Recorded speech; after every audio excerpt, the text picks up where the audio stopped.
वर्ष 2017 सॉफ्टबैंक दुनिया का सबसे बड़ा इन्वेस्टमेंट करने के लिए $100 बिलियन का विजन फंड लॉन्च करता है।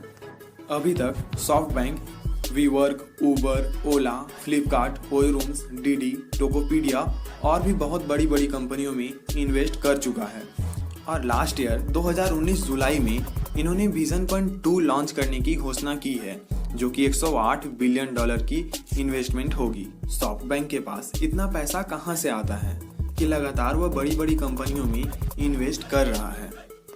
सन 2000 .com market crash, Masayoshi Son ने अपना 98% संपत्ति को गंवा दिया। मैक्सिमम कंपनियां बैंक करप्ट हो रही थी। मासायोशी सोन की कंपनी भी इसमें शामिल थी। मासायोशी सोन की लगभग $200 बिलियन की वैल्यूएशन वाली कंपनी एक रात में $2 बिलियन की हो गई। इसमें मासायोशी सोन ने अपना लगभग $70 बिलियन गंवा दिए। इसके बावजूद मासायोशी सोन ने अपनी कंपनी को आज दुनिया की सबसे ज़्यादा वैल्यूएशन वाली कंपनियों की लिस्ट में खड़ा कर दिया है।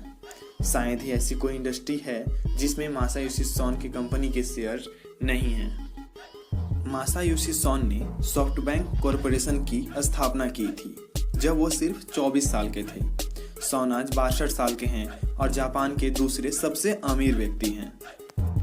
मासायोशी सोन ने इस कंपनी की शुरुआत एक सॉफ्टवेयर डिस्ट्रीब्यूटर के तौर पर की थी। ये जापान के एक्सक्लूसिव सॉफ्टवेयर डिस्ट्रीब्यूटर थे। सॉफ्टबैंक का मतलब सॉफ्टवेयर का बैंक। तो यदि आपको इनके बारे में पूरी जानकारी चाहिए तो वीडियो को पूरा देखिए।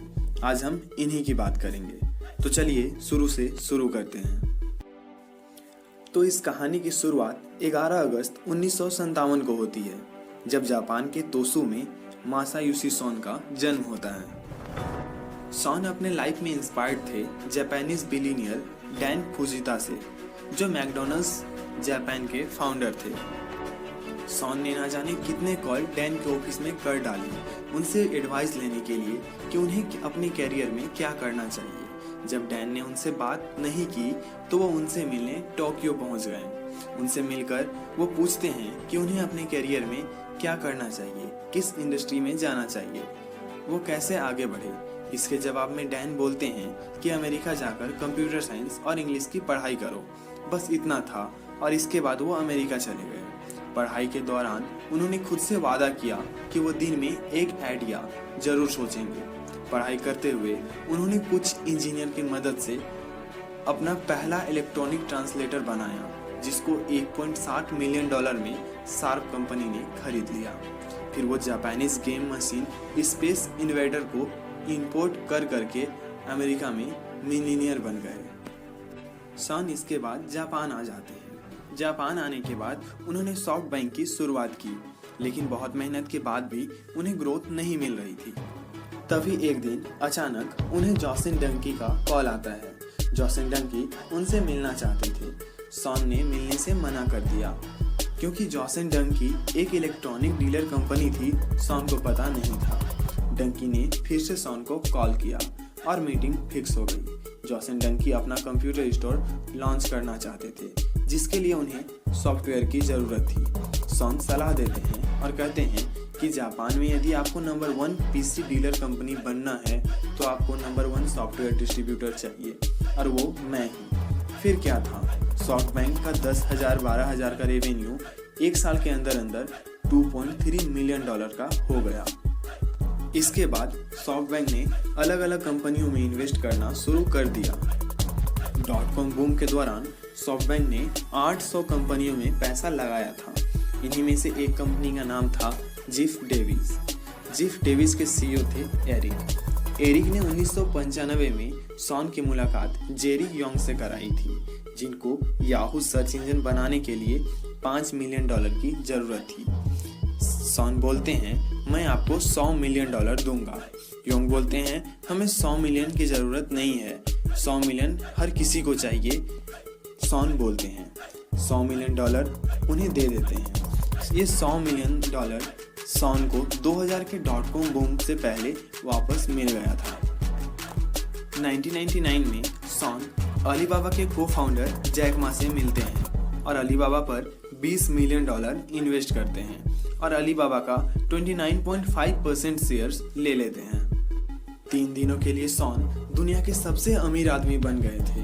ये बात वो किसी को बताते उससे पहले ही रातों रात .com क्रैश में उनकी 98% संपत्ति डूब गई। 800 कंपनियों में से लगभग सारी कंपनियों के स्टॉक्स क्रैश हो गए। इनमें से एक इन्वेस्टमेंट जो कि उन्होंने अलीबाबा पर की थी बढ़ने लगी। उनकी ये 20 मिलियन की इन्वेस्टमेंट 2018 में $120 बिलियन की हो गई थी। 2017 में सॉफ्टबैंक ने $100 बिलियन का विजन फंड लॉन्च किया। सॉफ्टबैंक इस फंड को AI टेक्नोलॉजी में इन्वेस्ट करेगा। लेकिन सॉफ्टबैंक के पास इतना पैसा आया कहां से, ये जानने के लिए हम लोगों को थोड़ा पीछे जाना पड़ेगा। अलीबाबा में इन्वेस्टमेंट के कारण सॉफ्टबैंक को मार्केट में बने रहने में मदद मिली। 2006 में इन्होंने वोडाफोन जापान को एक्वायर कर लिया। 2013 में US टेलीकॉम कंपनी स्प्रिंट में इन्होंने $22 बिलियन की इन्वेस्टमेंट की। 2016 में इन्होंने $32 बिलियन की यूरोप की सबसे बड़ी टेक्नोलॉजी डील की। इन्होंने आर्म को एक्वायर कर लिया। यह एक चिप डिजाइन कंपनी है। आर्म का प्रोसेसर आज लगभग हर जगह यूज होता है, जैसे एंड्रॉयड, एप्पल। सॉन का मानना है कि इनकी आर्म कंपनी एक दिन दुनिया की सबसे बड़ी कंपनी होगी। गूगल के वॉइस सर्च यदि बढ़ जाते हैं तो गूगल को 2 गुना ज़्यादा स्पेस की ज़रूरत होगी, लेकिन चिप प्रोसेसर इस प्रॉब्लम को सॉल्व कर सकती है। जब सॉफ्टबैंक की दुनिया में पहचान बढ़ी तो इन्हें इन्वेस्टमेंट के लिए और पैसों की ज़रूरत थी। राजीव मिश्रा, जो कि सॉफ्टबैंक के बोर्ड डायरेक्टर हैं, न्यू दिल्ली में पड़े बढ़े। मिश्रा की मुलाकात सॉन से 2002 में हुई, जब वो डेविस बैंक के क्रेडिट डिपार्टमेंट के ग्लोबल हेड थे। इन्होंने सॉफ्टबैंक को लोन दिया और वोडाफोन जापान को एक्वायर करने में मदद की। 8 साल बाद इन दोनों की मुलाकात फिर एक शादी में हुई। सॉन चाहते थे कि राजीव मिश्रा उनके लिए काम करे। 2014 में अलीबाबा का IPO भी लॉन्च हुआ।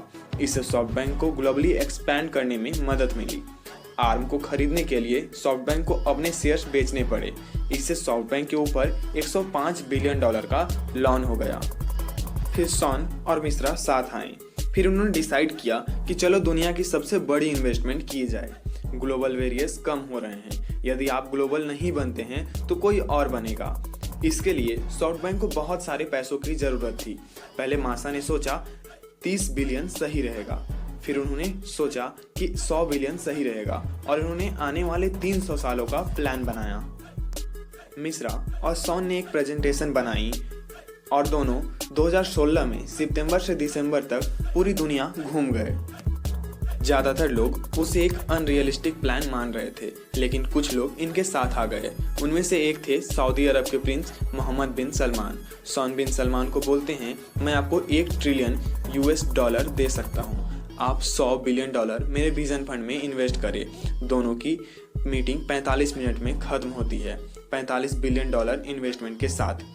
और इसके साथ साथ एप्पल, फॉक्सकॉन, गोल्डमैन सैक्स ने $20 बिलियन इनके विजन फंड में इन्वेस्ट कर दिए।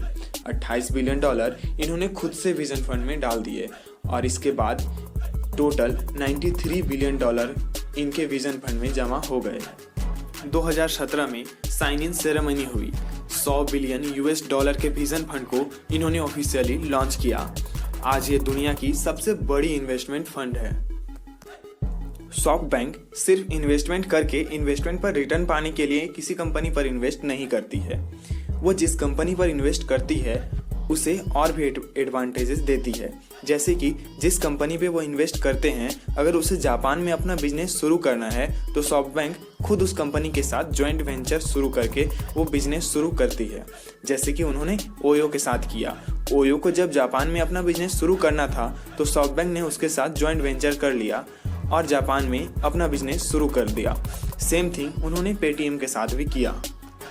सॉन कहते हैं, भविष्य में कोई भी स्मार्टफोन यूज़ करते हैं, कैब बुक करते हैं या खाना ऑर्डर करते हैं या फिर होटल में स्टे करते हैं या पेमेंट करते हैं, जो भी हम करेंगे डाटा के ट्रांसफ़र के साथ करेंगे और जहां पर ये काम होगा वो कंपनी सॉफ्टबैंक की फैमिली से बिलोंग करेगा और जिसके पास डाटा का कंट्रोल है वो दुनिया पर कंट्रोल करेगा।